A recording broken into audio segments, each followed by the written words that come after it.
Paz bem a todos.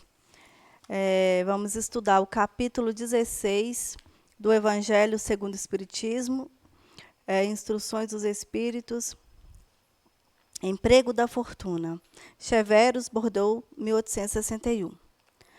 Não podeis servir a Deus e a Mamon. Guardai bem isto, vós que sois dominados pelo amor do ouro, vós que venderíeis a alma para enriquecer, porque isso poderia elevar-vos acima dos outros e proporcionar-vos o gozo das paixões. Não podeis servir a Deus e a Mamon. Se sentis, portanto, vossa alma dominada pelas cobiças da carne, apressai-vos em sacudir o jugo que vos esmaga, pois Deus, justo e severo, vos perguntará: que fizeste, ecônomo infiel, dos bens que te confiei? Empregastes essa poderosa fonte das boas obras unicamente na tua satisfação pessoal? Aqui o Evangelho vem nos falar, que nós, devemos ter um bom emprego da fortuna. Devemos fazer um bom uso dessa fortuna.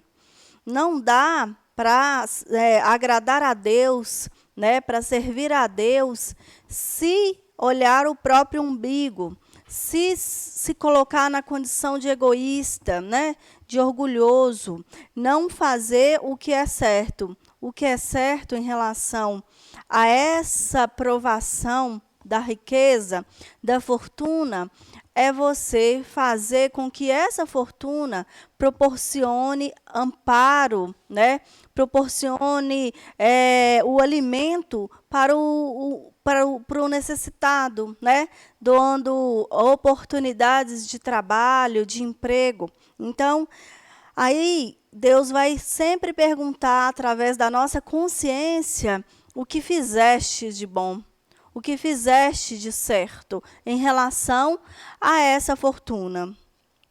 Continuando aqui, mas qual é, então, o melhor emprego da fortuna? Procurai nessas palavras: amai-vos uns aos outros. A solução desse problema, pois nelas está o segredo da boa aplicação das riquezas. O que ama o seu próximo já tem a sua conduta inteiramente traçada, pois a aplicação que agrada a Deus é a da caridade.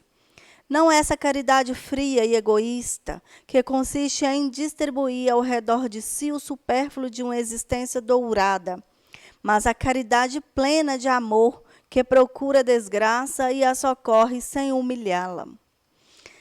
Aqui, bem claro dentro do Evangelho, nos diz que o melhor emprego da fortuna é você distribuir essa fortuna com amor, ajudar e ir atrás do infortúnio com amor, com boa vontade. Porque essa caridade, simples, que é com simplicidade, com boa vontade, com amor, é a caridade que envolve, que trata o outro bem. Essa caridade que doa de si, da sua alma, dos seus bons sentimentos, e não simplesmente dá o que está sobrando dentro da casa da gente, porque o supérfluo, que sobra, não faz falta. O que faz falta, o que é diferente, é doar um pouco de tempo, doar carinho, doar o tempo com uma palavra amiga. E também, gente, a necessidade do material, ela se faz necessária. Essa caridade material juntamente com a caridade moral. Continuando o Evangelho, rico, dado o teu supérfluo, faz ainda mais, dado o teu necessário, porque o teu necessário é também supérfluo, mas dá com sabedoria. Não repilais o pranto, com medo de seres enganado, mas vai à origem do mal. ajuda primeiro, informa-te depois, para ver se o trabalho, os conselhos, a afeição mesmo, não seriam mais eficazes do que a tua esmola. Difunde ao teu redor com a abastança o amor do trabalho, o amor do próximo, o amor de Deus. Põe a tua riqueza sobre uma base segura e que te garantirá grandes lucros, a das boas obras. A riqueza da inteligência deve servir-te como de ouro, como a de ouro.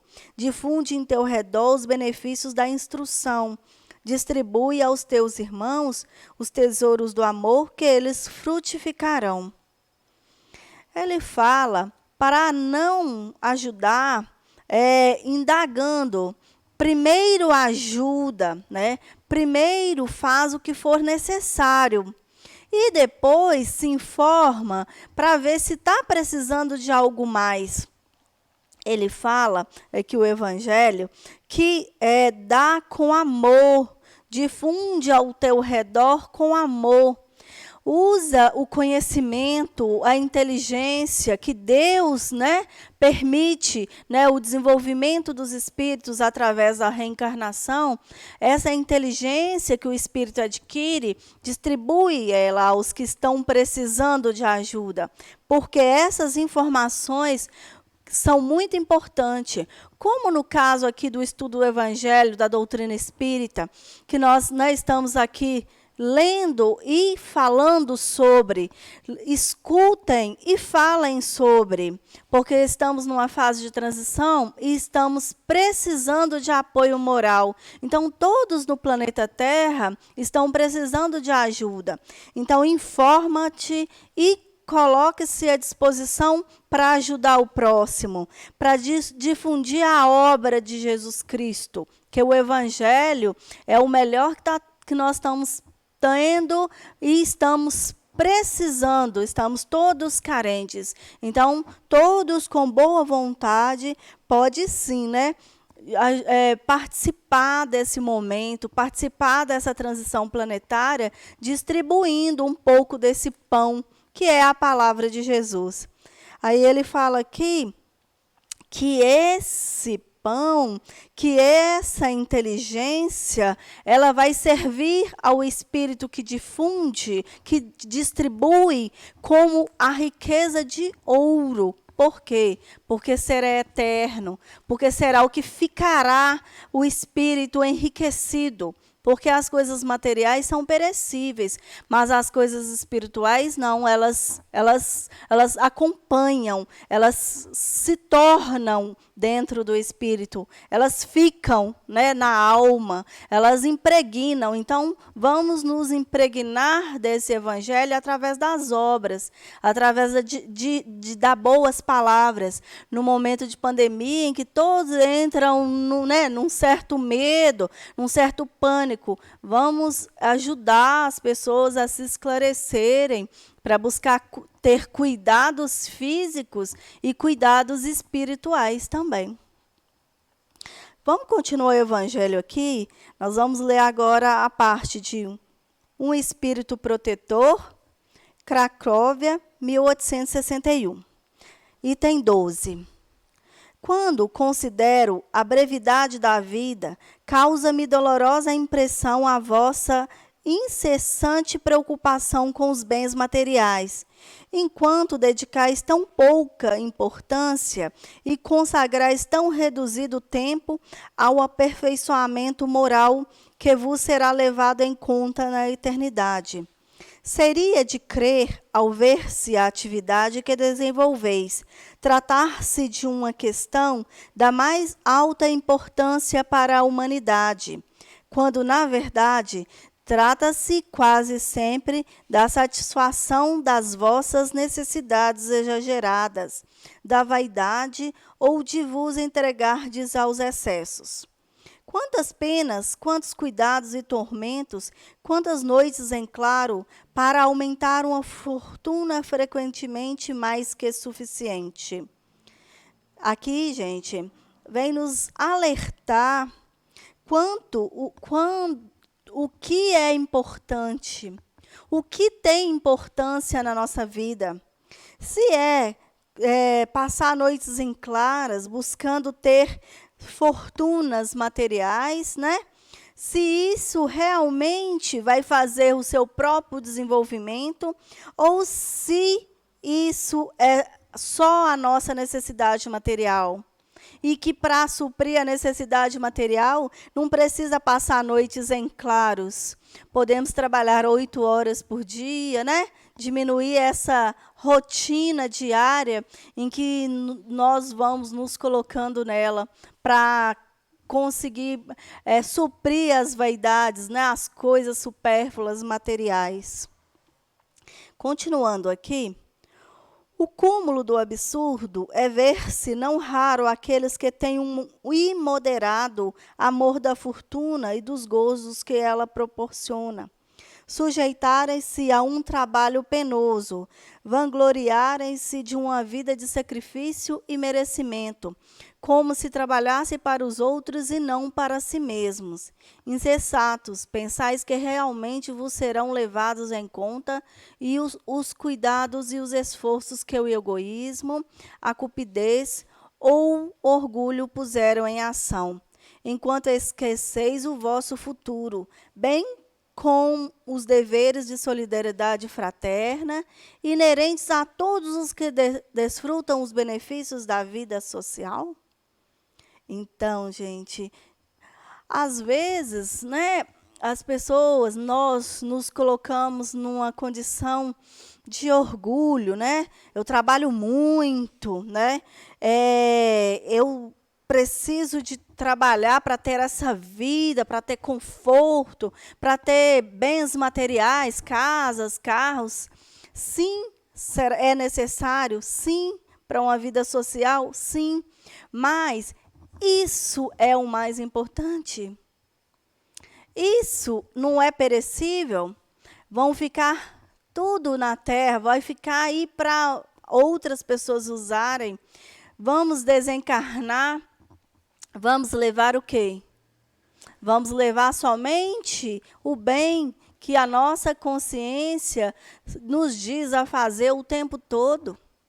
Então, se nós não fazemos isso, né, se nós não exercemos essa solidariedade fraterna, se nós não desfrutamos, né, dessa vida social para conviver e interagir com as pessoas, para saber o que está acontecendo, para saber se tem alguma coisa que possa ser feito para ajudá-los.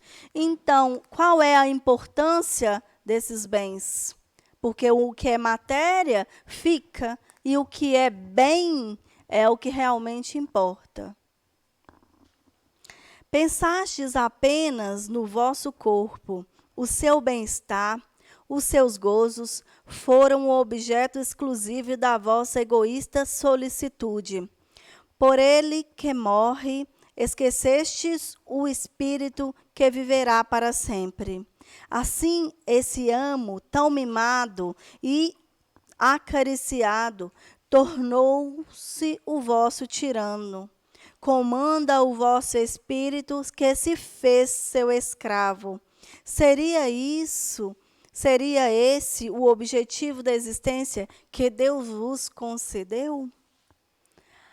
A existência, essa vida que temos agora, que é a encarnação, que é esse corpo que temos neste momento, que é essa inteligência, essa capacidade que temos no momento, isso, né, foi feito somente para o próprio ego, para cuidar somente de si próprio, somente para o seu egoísmo, para cuidar do seu corpo. Aí ele fala aqui que esse corpo ele vai ficar. Ele vai ser degradado pela terra. O que vai sobrar, né?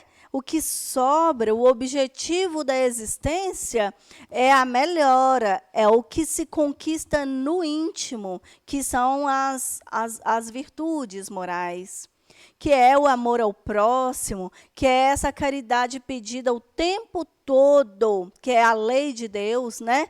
Que é amar e ser caridoso.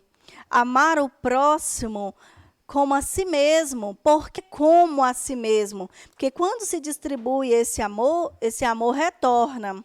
E quando se coloca na condição de escravo da matéria, vai sofrer, porque o sofrimento se dá através de perder, porque além de ficar tudo para a terra, o corpo também é perecível. As vantagens que temos em relação à vida de encarnação é quando se coloca à disposição do próximo. Porque é através dessa caridade, dessa benevolência ao próximo, é que se evolui ou se melhora. Porque a melhora íntima, a tal reforma íntima, é destruir o mal e transformar em bem. Essa melhora só acontece através da boa vontade, através de ajudar os seus semelhantes. Continuando o Evangelho, né? Vamos ler aqui Fénelon, Auger, 1860, item 13.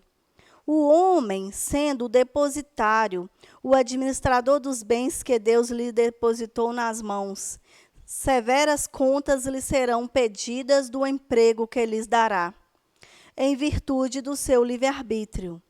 O mau emprego consiste em utilizá-lo somente para a sua satisfação pessoal. Ao contrário, o emprego é bom sempre que dele resulta algum bem para os outros.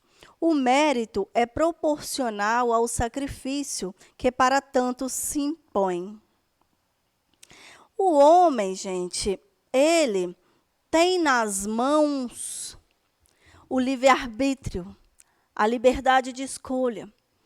Então, quando ele tem atitudes positivas ou negativas, será debitado, né? Ele será o depositário, né? Ele vai ter na sua conta as consequências dessas atitudes. Essas atitudes, elas podem ser a seu favor, né? Ou para simplesmente te colocar numa situação mais difícil. Porque se somos livres, se a escolha é livre, se Deus nos deu essa liberdade de escolha, então também nos deu toda a responsabilidade. Então, todo o bem que nós fizermos ao próximo, ou todo o mal que nós fizermos ao próximo, nós vamos responder por isso. Então, todo o sofrimento que passamos hoje é consequência do nosso passado. Não é culpa de Deus. Não foi Deus quem quis, e sim nós mesmos, perante nossas próprias atitudes. A beneficência é apenas um dos modos de empregar a fortuna. Ela alivia a miséria atual, aplaca a fome, preserva do frio e dá asilo ao abandonado. Mas um dever igualmente imperioso, igualmente meritório, é o de prevenir a miséria. É essa, sobretudo, a missão das grandes fortunas, pela possibilidade de proporcionarem trabalhos de toda a espécie. E mesmo que elas tivessem de tirar um proveito natural, o bem não deixaria de existir, pois o trabalho desenvolve a inteligência e exalta a dignidade do homem, sempre satisfeito de poder dizer que ganhou o seu próprio pão, enquanto a esmola humilha e degrada. Então, gente, a riqueza é muito importante. A riqueza, ela ajuda no desenvolvimento, ele desenvolve trabalho, dá oportunidades para um pai de família criar seus filhos. E essa oportunidade consagra em evolução, em desenvolvimento, em satisfação íntima. Por quê? Porque um pai de família que consegue dar o que comer para seu filho, dar o que de beber para seu filho, através de um trabalho digno, o que ele é? Muito agradecido. muito agradecida à oportunidade do trabalho. Então, a riqueza é uma oportunidade de desenvolvimento se for usada para o bem. Se for usada para desenvolver, para ajudar o próximo. Então, a fortuna é, sim, uma prova difícil, porque se dela for tirada o positivo, vai fazer toda a diferença para a sociedade. A fortuna espalha a fecundidade e o bem-estar ao seu redor. Ó vós ricos, que a empregardes segundo a vontade do Senhor. Vosso próprio coração será o primeiro a beneficiar-se nessa fonte benfazeja. E tereis nesta vida os gozos inefáveis da alma, em vez dos gozos materiais do egoísmo, que deixam o vazio no coração. Vosso nome será bendito sobre a terra, e quando a deixardes, o soberano Senhor vos dirigirá as palavras da parábola dos talentos. Ó, bom e fiel servo, entrai no gozo de vosso Senhor. Nessa parábola, o servo enterrou o dinheiro que lhe havia sido confiado. Não é a imagem dos avarentos em cujas mãos a fortuna se torna improdutiva? Essas fortunas, né, quando bem desenvolvida, quando bem usada, ela será aplaudida, né, pela espiritualidade, pelo próprio Jesus Cristo, que é o coordenador da terra, porque causará, né, beneficiar várias pessoas, né? E quando essas pessoas, né, voltarem ao retorno espiritual, eles serão lembrados com pensamentos positivos, porque participou do desenvolvimento da terra, do desenvolvimento da sociedade, ajudou as pessoas. Mas aí ele será, né, entrará com gozo, né, gozará de alegrias, né, de felicidade. Como disse na parábola, mas os que enterram essa fortuna, os que guardam somente para si, os que não fazem com que essa fortuna se desenvolva, né, se torna improdutivo essa fortuna, é considerado um avarento, um egoísta, que olha para si próprio, para o seu próprio umbigo. É um pobre coitado, no dito, né? Como a gente diz aí todos os dias. Pobre coitado, tem tudo, mas parece que não tem nada. Por quê? Não sabe distribuir. Não sabe render aquilo, dividindo o trabalho, fazendo com que aquela situação melhore, aumente empregos, né? Ele quer só para si.